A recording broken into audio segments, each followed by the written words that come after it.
My mom was very much like, she listened to country music, and it was like that early 90s country music. No. That's just And the best. she was like the early 90s, like Alan Jackson. And it's fine. Like, I grew up with it, so it's fine. Or on my way to school, my mom would be like in her 85 Camaro playing like this country music. And that was like my first like memory of music. But I liked the idea of music in general. I want to say fifth grade. Fifth grade stands out for me for some reason. And it was there was this a radio station in Albuquerque called Wild 106. It was 106.3. And it was like hip hop, R&B, like rap music. And that's what all my cousins listened to. And so I would like listen to like rap or R&B music, and so I'd listen, but the only place I could get it was the radio station, because my mom wouldn't buy me those albums. I didn't have money, so I would just go listen to Wild 106. And I remember I loved listening, because I loved that song, I'll Be Missing You by Puff Daddy and whoever the girl, Faith Evans. I don't know why, I just loved that song. Like, that was my jam. And so I would call the request line constantly. And I would be like, hey, can you play I'll Be Missing You? Mind you, this is probably like 6 years after it came out. Like, it's not a popular song anymore. Yeah. Spend hours sitting on the phone, letting it ring. And then finally you hear that noise, Wild 106. And of course you're like, oh my God. Yeah, always. Can you play I'll Be Missing You? They would be like, yeah, sure, whatever, kid. And then they'd hang up, and I'd sit there for hours in my room, just listening, waiting for that song. They would never play it. Really? Never play it. No, it was one of those things. They'd never play it. And I was like, all right, cool. And so I remember being really jaded on like radio DJs for a long time for that reason. I mean, I was like 12 years old and I wanted to listen to I'll Be Missing You, and they wouldn't play my goddamn song. I mean, I listened to the radio because that was like my only access to non-country music. But I feel like I was like, oh, whatever, the DJs are never going to play your song, so I guess I'm just not going to listen to them. So I had one of those boom boxes that just had like two speakers, a CD player and a cassette player. I could record music from my CD player onto the cassette. Okay. This probably was like 5th or 6th grade, and I finally started kind of getting into like pop music / rock music. My aunts had this other boombox from like the 80s, and it was like this like square thing with two cassette players. And so what you could do with that one was you could put a cassette in, press record, and I guess there was a microphone somewhere on it, so it would record your voice. So I would put that in, press record, and I'd be like, it's Danny, or it's Daniel. I don't remember what I used to call myself at the time. And I would just talk. Like, I wouldn't talk to anyone specific. I would just kind of talk, and I would talk about like music and pretend I was talking to people. You could take the tape. So when I was done recording my voice, I would take it out. I'd put it in my other boom box and put a CD in, and then record the song onto the cassette.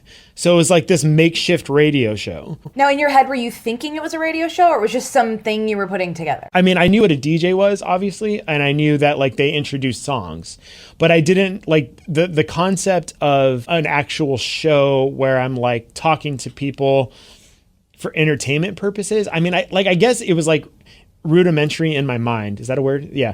It was like very simple in my mind of like, yeah, if I was on the radio, I would talk to people and play songs. But like, it wasn't my intention of like, I'm going to create my own radio show. Do you have the tapes anywhere? I don't know. I was just thinking about that. I don't know if they are. My cousins were in town. They were all going to go to the River of Lights, which is a huge like thing in Albuquerque. And I got a migraine headache that day. I used to get migraines like once a month because of Jesus. That's a different story. I used to get migraines once a month, and it was terrible. And I got one the weekend they came in town, and we were supposed to go to River of Lights that night, and I couldn't go. So I went in my room, and I'm just recording my own little thing.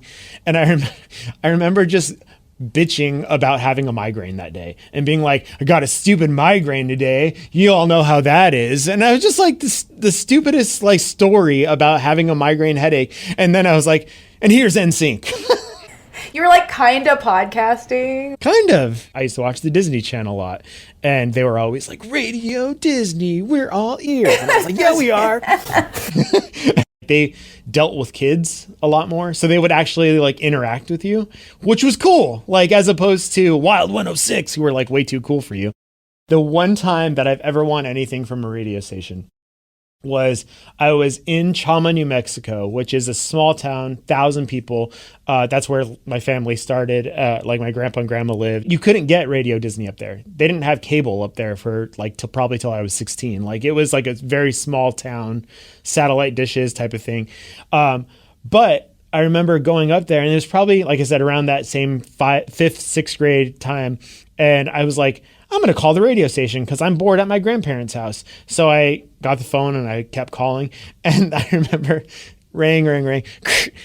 Radio Disney, you just want a Yak Back pen. And I was like, what? And they're like, yeah, if you can name 5 things that smell good, we'll give you a Yak Back pen. And I was like, okay. And they're like, do you want to play? And I was like, sure.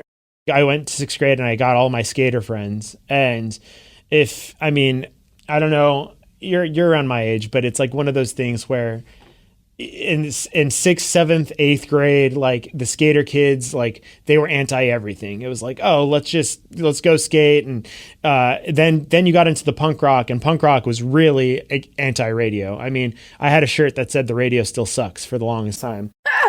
And it was so great. And I would always be like, yeah, I hate radio. Like they don't play these bands. And so for the longest time, like I just wasn't really into radio at all. Like, cause it was like, well, they don't play the bands that I listen to. My mom raised me by herself. She was a school teacher for 35 years, something like that. So like the idea of having a job outside of like your normal, hey, you're going to grow up and be a doctor, or you're going to go be a teacher or whatever. That concept didn't make sense to me, because it was like, you can't be on, like those people that are on TV, like they have opportunities or, you know, whatever. So having this kind of job when I was a kid just wasn't, it didn't seem possible for me. There was a show in Albuquerque called the Buck and Dex Show. And it was on 104. Well, at the time it was 107.9 The Edge. And that was like the thing. Like a lot of people listen to Buck and Dex, and like a lot of people, in the rock world listen to Buck and Dex. And it was like, I would listen to them, and it was pretty funny. They talked a lot of MMA though, and I just wasn't really into like MMA. And I remember a lot of times thinking like, oh, okay, I can turn on the radio and listen to, first off, like these guys that everyone like listens to. And secondly, I can like maybe hear rock songs. Cause once again, I didn't have the internet until I was 19. Oh my God. Yeah. It was a lot. My mom did not want to pay for internet. Like it was just a thing in our house. My mom was just like, you can go to the library and listen to music there or chat with people on Teen Chat Zone, which is what I did. My punkness, that's not a word, really set in. But it was like, yeah, I hate the radio. Like they don't play Rancid, they don't play Less Than Jake, like all these bands. And so, but I remember one time I tuned in and they played Goldfinger. And I was really excited that they played Goldfinger.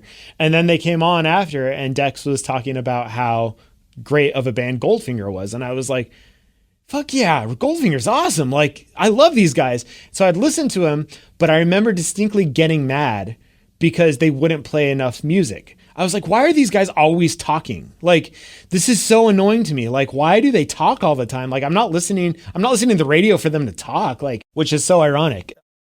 So then how did you make that transition then from being a listener to then actually be somebody that was interested in doing it? First thing when I went to college was like, I'm going to do business. Cause like, that's what you do when you don't know what to do with your life. And I found out you had to take calculus, and I was like, well, guess I'm not going to do business anymore.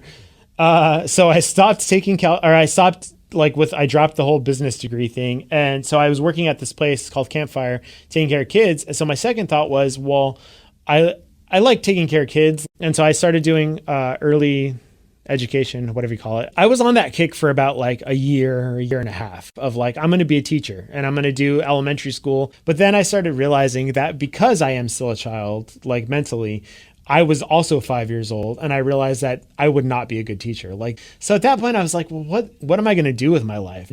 I started just concentrating on English. And so like parallel to this whole story is I quit work. I got fired from working at the children's place.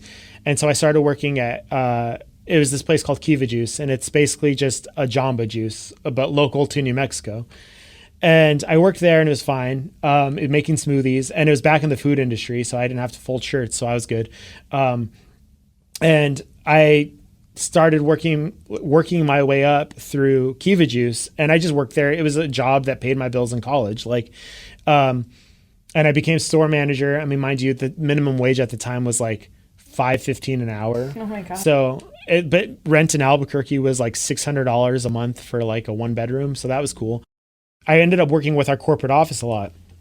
And so through my trust or their trust in me, I should say, they were like, hey, Danny's a good person to put in charge. We're going to sponsor this mud volleyball. So they put me in contact with this lady named Colleen who worked for Citadel Media at the time. And after the event was over, she's like, you'd be really good in promotions. And I was like, promotions and what? And she's like, promotions in radio. So she's like, all right, just come to the radio or come to, I don't even think she said radio station, come to the office and fill out a resume. I'll help you out.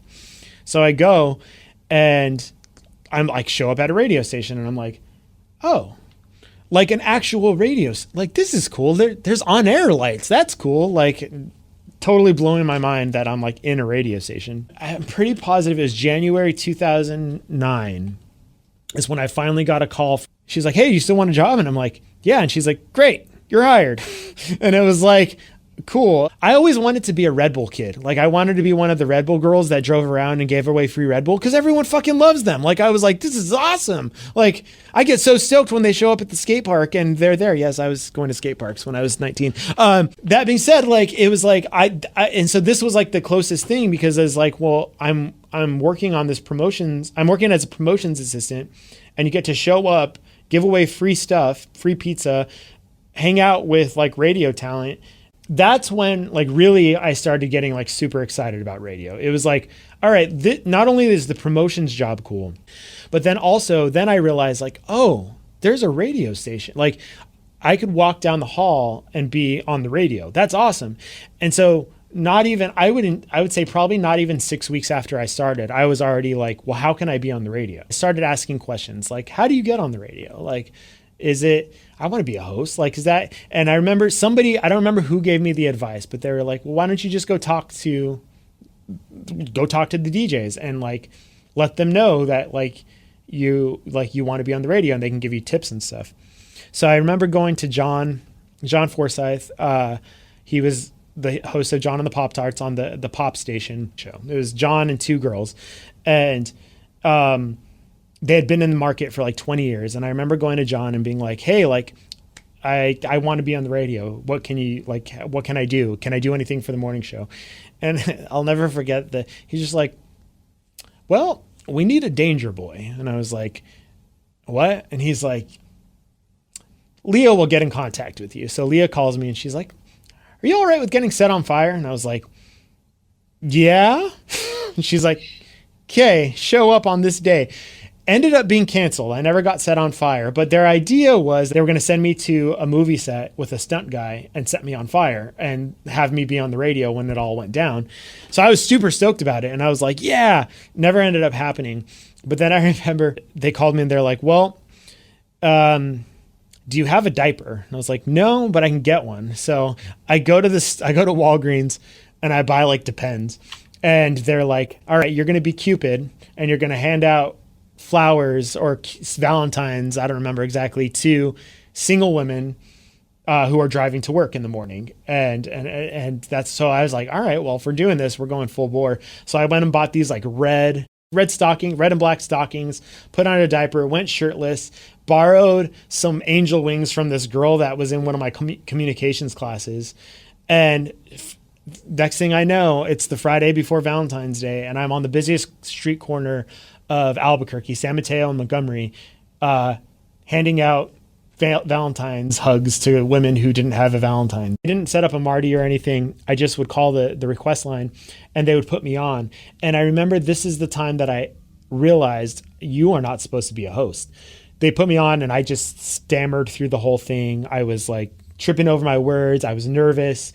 And at that point, it was like, I don't think that I don't know that I can be on the radio. Like, I don't know that I could, like, this is really hard. Like, talking on the radio is really hard, but I at least just want to be involved. And, I was doing like the Danger Boy stuff and like calling in, and I started like editing video, around then too, because it was like, I had my Mac for school and I had iMovie. And so I would just kind of I would mess around with it. Like, my main thing that I was doing at the time was promotion assistant. And it was like 16-hour days on the weekend. You start at 10 a.m., you go till 8 o'clock at night, just doing event after event. I would argue at that point, I still wanted to be on the radio. Like, I still wanted my own show. I wanted it to be the Danny Show. Or at that point, my best friend Scott at the time, who was I met through, being a promotion, he was also a promotions assistant, and he started doing traffic, on air. We were like, we want to do a show. So it was like the Scott and Danny Show. And so we made a Facebook group, called I Want Scott and Danny on My Radio, thinking that like, oh, we'll post. You marketing? It was so bad at the time because this is 5 years after Facebook started, 6 years after Facebook started. So there wasn't a lot of option in terms of like there was no advertising yet or anything. There was just like, we made a Facebook group, I Want Scott and Danny on My Radio. And I remember we could not figure out how to get clips of because what we would do was we'd just go in on the weekends and we would record into Audition, like just like what we thought a radio show would sound like. Mm-hmm. And then we try to take that, or we'd also even just try to do like small bits too, like just like funny bits. And we'd like take that. We couldn't figure out how to put those on Facebook in the group without just going through like YouTube.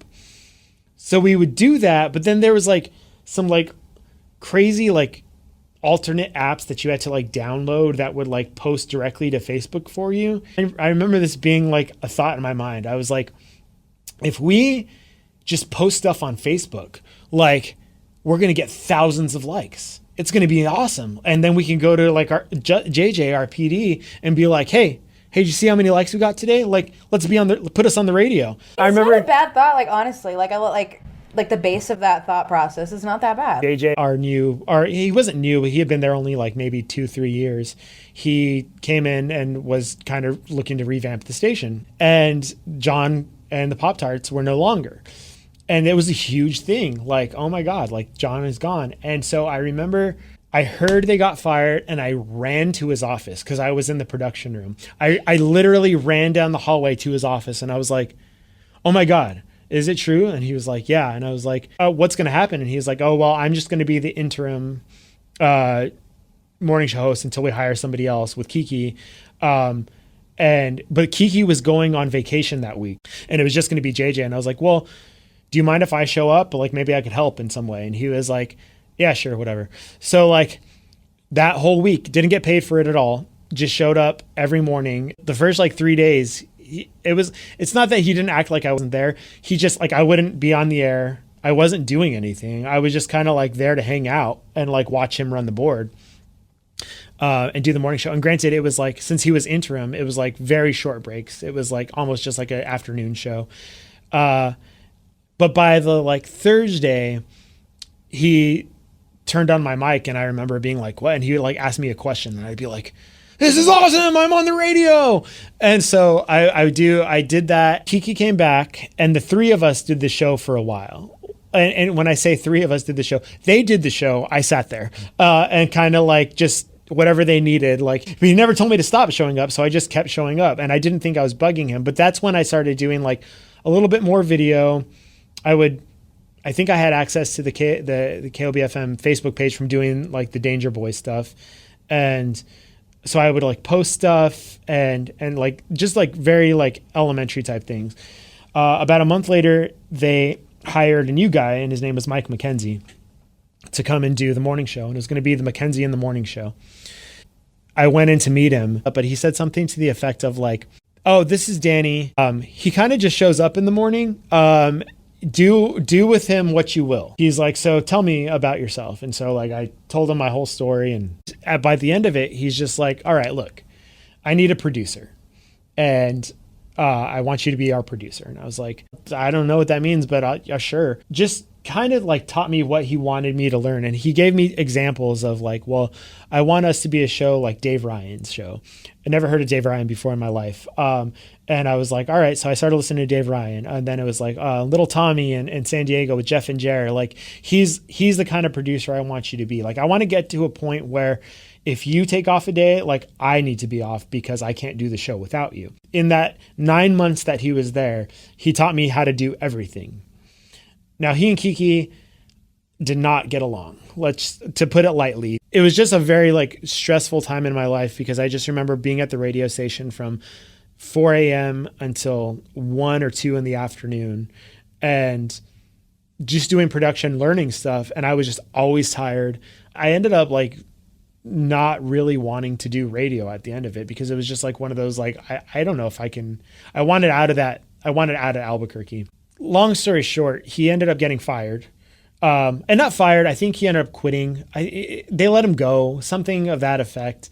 And so then here we go again with this like revamp and here JJ comes back on the morning show.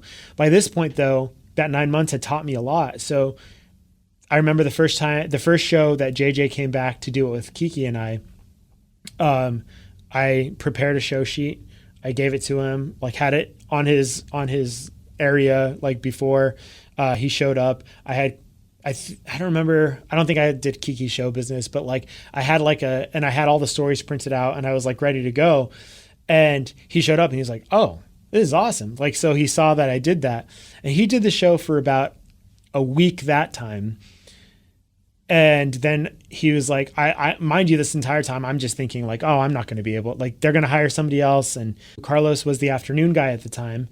And they were like, well, he has a 15 share in the afternoon, so we're going to bring him down to do mornings and kind of bring his audience too. Plus, I'll say that the Mackenzie and the Morning Show never really got off the ground, but we also were hated by most of the people because you took off a 20-year morning show and replaced him. Looking back on it, it was a really good move on the station's part, and I think we could have done some great things if we would have had more chances. And I remember at that time, that's when JJ came to me and was like, all right, it's going to be Carlos, Kiki, and you're going to be the producer. And we're going to call it or you guys come up with a name for it. And I was like, oh my God, like this is happening. And so we came up with the name Morning Mayhem with Carlos, Kiki, and Danny. So my name was on the show, which I was like, this is weird because like I never thought that would happen. And they came to me with my contract to sign to go full time because up until this point I was just still part time. Signed my first contract in radio, and that was probably 2011 or 12.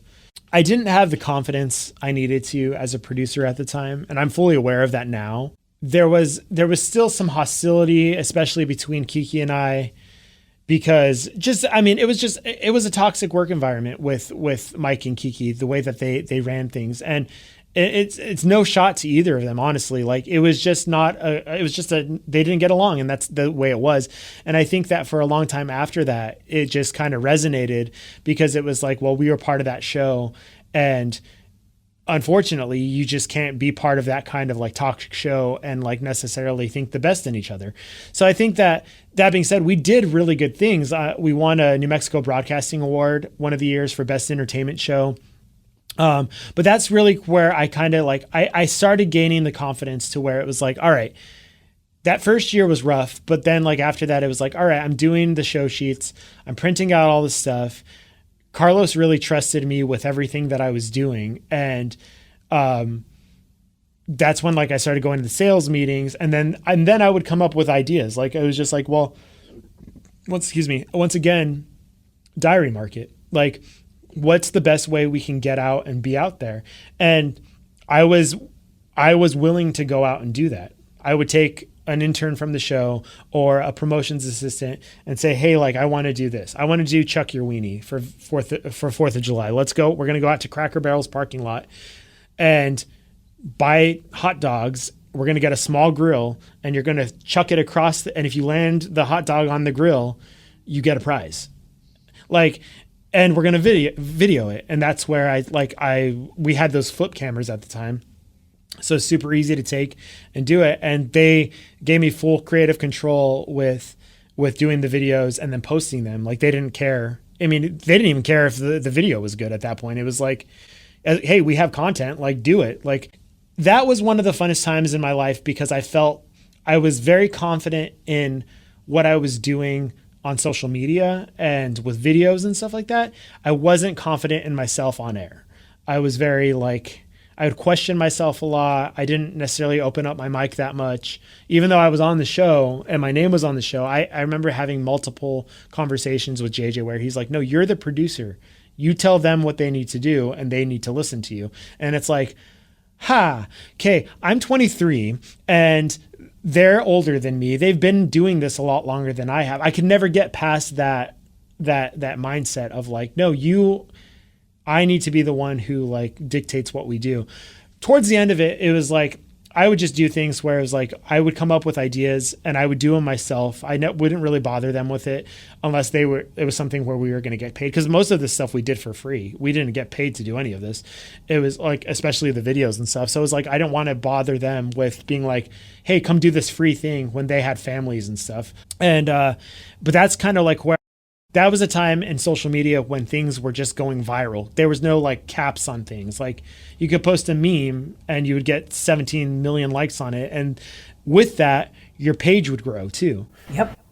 At the time I was touted as like social media manager, or he really knows his social media stuff. And it's like, I mean, kind of, and we're all kind of, I mean, I'm fully stuck in that mindset of like what worked back then should work now. It doesn't. You have to do different things because Facebook realized that like you have all these pages blowing up and they're not even, who wants to go to a radio station page when they're because they got viral because of a meme that has nothing to do with radio? That, to Facebook, that's lying. And I get it. But on the same token, it was like that's what a social media manager was back then. What you were doing then to grow the page and knowing the memes. I mean, that's, you're right. Like that's how it worked. And that's what a lot of people should have been doing. You need to be creating content as if you're doing your radio show all the time. People make it way too complicated. And I think that a lot of times it's like, okay, you put all this effort into doing your radio show, as you should, but at the same time, like you should also be doing content on your Instagram that would also gain that exact kind of engagement.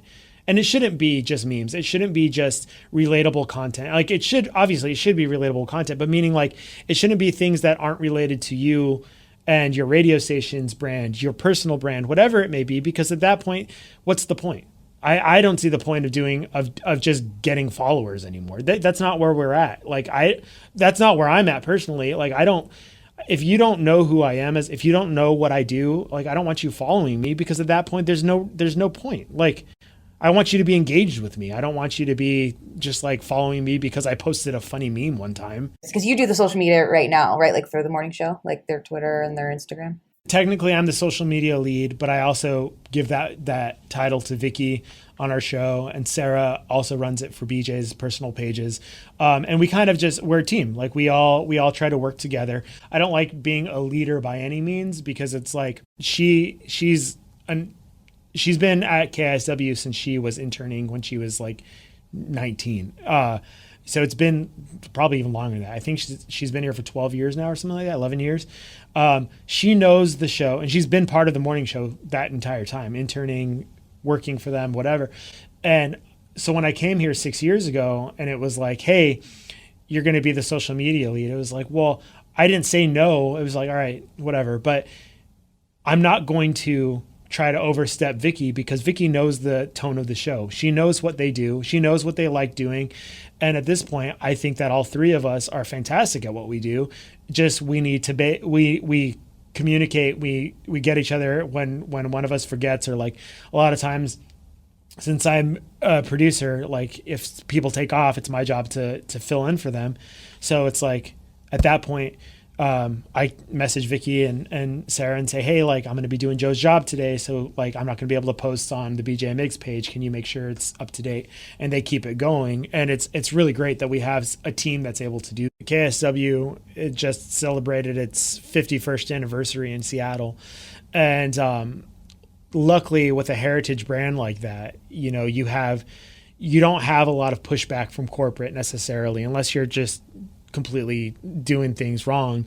But like, we have, on top of our show, we have like Taryn, who's our social media, or like I forget her I think it's digital captain for the station. She also overlooks a bunch of other stations too, but like she's also on air here for the evenings, and she's great because she gets all the stuff down from corporate in terms of like what we have to post or what we should post, or she also deals with like the sales end of things, where if they have things that they need to post, she handles that, but then dictates, or not dictates. She's a dictator. No, she tells us what, where we need to be. And she sends out plans of like, if we're doing paint in the grass, like that's our main focus. And she gives us options, but then she's also very lenient when she wants us to post. It's all about engagement. And she knows that. It's like, take chances. What you're saying, she doesn't put up all this red tape. There's a lot of times where it's like, should I post this? It's a selfie from a Sounders game.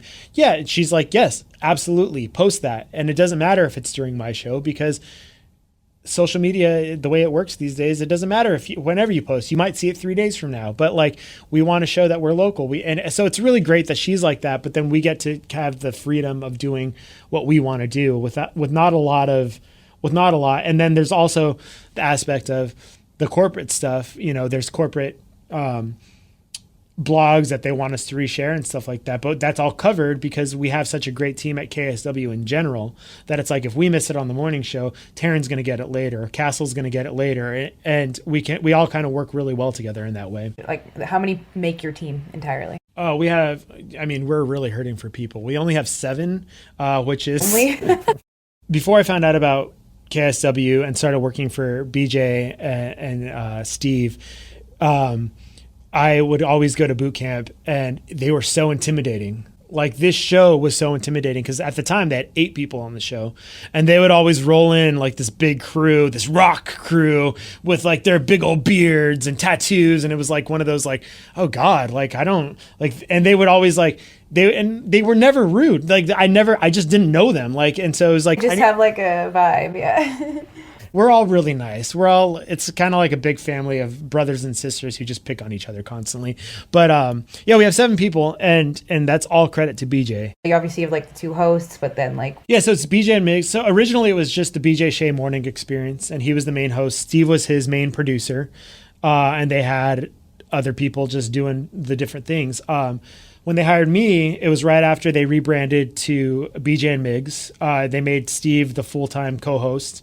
And it was kind of like, well, he needs to focus on co-hosting. And so we need somebody to help him out with like producing. And luckily I was, working for Wise Brother at the time and knew a lot of people, and they came to me asking, and I was like, well, I could do it. And they're like, well, if your name's in the game, like, and they flew me out like the next day. So it was like, it was super cool. Like, but anyway, so yeah, it's BJ's the host, Steve's the co-host, and then there's Rev, who's call screener / producer. There's Vicky, who's like social media. We're all producers to some extent. There's me, who's the producer / I am a board op, and we have like a third, so we're all me, Vicky, and Rev are kind of like a rotating third mic. We all have mics in front of us. We can all chirp in whenever we need to. It's mostly between BJ and Steve, but then like if they're talking food or music, like I'll turn on my mic. If they're talking like Stranger Things, Netflix shows, movies, nerd stuff, that's all Rev and Vicky, because I don't watch a lot of TV. Like, I'm not that nerdy. No, I'm kidding. No, it's true.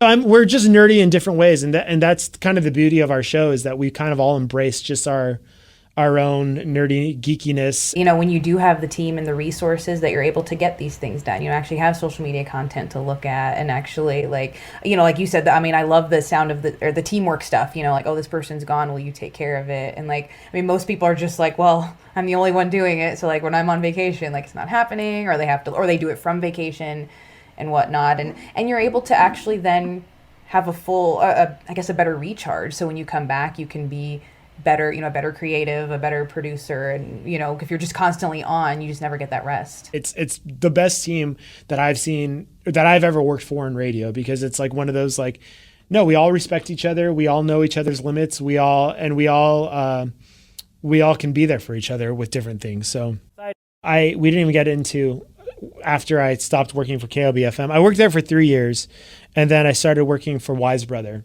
because basically I just wanted out of Albuquerque, and I was pretty stressed out at my job at KLBFM. At that point, I was like, I should start working for Wise Brother, because I was really into Studio Think Tank. I started meeting a lot of people through that, and I would be able to kind of go to them and talk about, I met Rick Rumble and Zach Jackson and Little Tommy and all these people that I heard about for years. And I was able to DM with them on Studio Think Tank and share ideas and stuff, and Eric Rao.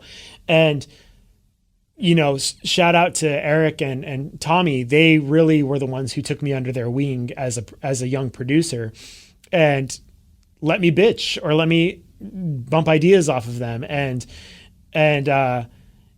through that, it was kind of one of those things of like, I remember, so to your question about morning show boot camp, the first time I wanted to go was before I started working for Wise Brother. I was about to pay my own way to go to boot camp. And this must have been 2012, 13. I don't remember. It was around there.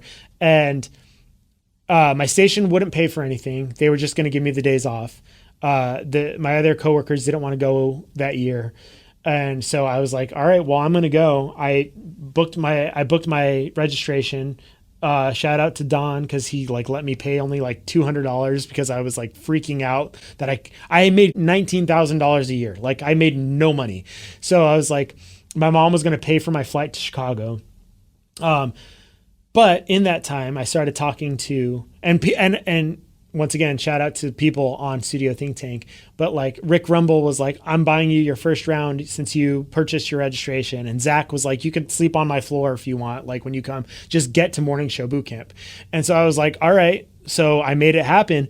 But in that time, I interviewed with Wise Brother, which is, I don't know how many people know what Wise Brother is. So I'll just say it's a radio prep service. And I was like, I just kind of want out of the day-to-day grind of working on a morning show, but I still want to be in the industry. So I interviewed with Wise Brother, got the job, and made a whopping $40,000 a year. And that was I never thought I would make that much money. And doubled my salary. I doubled my salary. I moved to California for 3 months, and then moved back to Albuquerque because I realized that California is expensive, and I found out I was having my daughter, and I was like, yeah, we can't live in California and have a baby. That's ridiculous. So we moved back, and but I worked for Wise Brother, and I went to my first boot camp, and it was everything that I wanted it to be and more, in terms of what I thought boot camp would be. I met people that I didn't think I'd ever get to meet.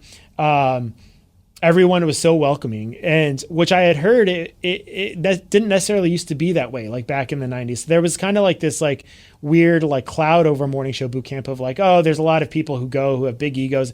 And I went, and it was I didn't get that at all. Everyone was welcoming.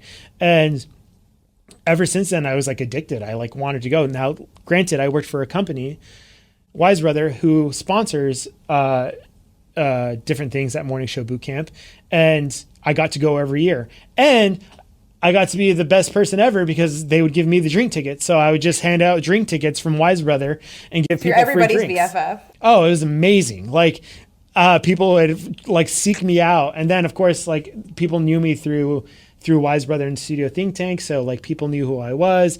It was just a really cool feeling. Now, granted, when you're a sponsor of an event as opposed to just attending, there's a lot of work involved. So I would have 18-hour days of setting things up and talking, and I was very tired for 3 years of morning show boot camp. But then after that, I got the job here at KSW, and Don has... Did that help at all, the boot camp, meeting any of them that way, or...? Yes and no. I met Steve through Studio Think Tank, but then I met him in person at morning show boot camp and hung out, and then that was the only person I met. I think I may have said hi to BJ, but it wasn't a conversation. And then in 2014, 15, 15. I hung out with, I was still with Wise Brother. We sponsored the event. I hung out with Vicky and Sarah on the show, and we went out clubbing that night. And after that, me and them were really close. And so when Steve was looking for a producer, came and told them like, hey, they were super stoked. Well, probably not actually. They probably hate me, but no, they've told me they were super stoked. And so like coming here, it was like, I got to hang out with Sarah and Vicky. I met Joe and really kind of like started hanging out with Rev and got to actually talk to BJ. So yeah, definitely Morning Show Bootcamp was something that helped with that in terms of like, I feel like if I didn't meet Steve in person and didn't hang out with Vicky and Sarah and they weren't able to vouch for me, it might not have worked out type of thing. I always say Morning Show Bootcamp is one of those things that like the panels are great. Don't get me wrong. Love the panels. My panel's going to suck terribly. So don't go to that one. But no, but really it's the networking. Like you want to go, you want to meet people. But yeah, this year I really kind of wanted to take a look at the producer panel and kind of take a look at what producer means in 2022, because we really the past few years kind of jacked everything up. But not only that, I feel like even before that, I feel like the term producer is viewed in such a negative way in our industry, because it's like, well, we can't afford a producer. How do we get a producer? And it's like, well, a lot of times a producer is started the exact same way I did. You intern, you're a part-timer, you get into it, and it's like you want to be on air, but then you realize that it's like you end up getting kind of pushed into this producer role, which isn't necessarily looked upon as great, because sometimes you're behind the scenes, sometimes you're not on the mic. But it is necessary. People that have producers really love him. And it's like, well, how as a host do you utilize a producer? How do you get somebody as an intern and get them to be the producer of your dreams? Get them to be a rock star producer like Eric Rao or Little Tommy. And how do you go to bat for them? Because a lot of times you're making $19,000 a year. That's hardly livable. But there are producers out there who make the money, who are able to sustain themselves, who don't necessarily know what producing even means. And I think that that's the people that I want to talk to, is because it's like, well, with this panel and saying like, okay, I have Dave and Jenny, I have Mercedes and Steph, and I have Hollywood Chris and Eric on my panel. And it's like, I want to take a look at how does Dave view Jenny? Obviously great, because like she's part of a show, but how do you make that person what you need for your show? And also Jenny, have you ever had any frustrations with it? Like how is this going to happen? Like how does this work? And how do you make it work? How do you trust your host? How do you trust an intern who doesn't know anything about radio and eventually make them the person who controls your show? Like it's such a cool concept for me, especially with newer people who are going to be at boot camp, to be like, all right, like I never thought about producing in that way. So then I guess for the future of you, is that kind of what you like to do? Is just you want to help the younger generation of producers in radio and whatnot, and kind of showcase what their value is and why it can help your show, morning show, be successful? Our industry is at a place now where we need new, younger talent, younger people to come in and really kind of not even revamp, because I think radio is going to be fine. I think radio is one of those industries that is always going to be around, and I think it's going to hold its own for years to come. But I think that with having new blood, new people who are excited about it, new content creators, new whatever, I think that we could bring a lot into this industry. And I think that for me, it's now looking at myself as the old vet of the industry. I'm not. I just think that I can't wait to talk to people and really help them kind of find their footing in this industry, because I feel like it's such an intimidating industry that a lot of times people just don't know what to do. People lose hope. People, get jaded or spiteful or whatever. And it's like, you know what? No, there's a lot of good here. There's a lot of good in this industry. You just got to be able to find it, and you got to be able to work on yourself in a way that promotes yourself, but also promotes your station and promotes what you want to do. And I think that's very feasible for everyone in this industry.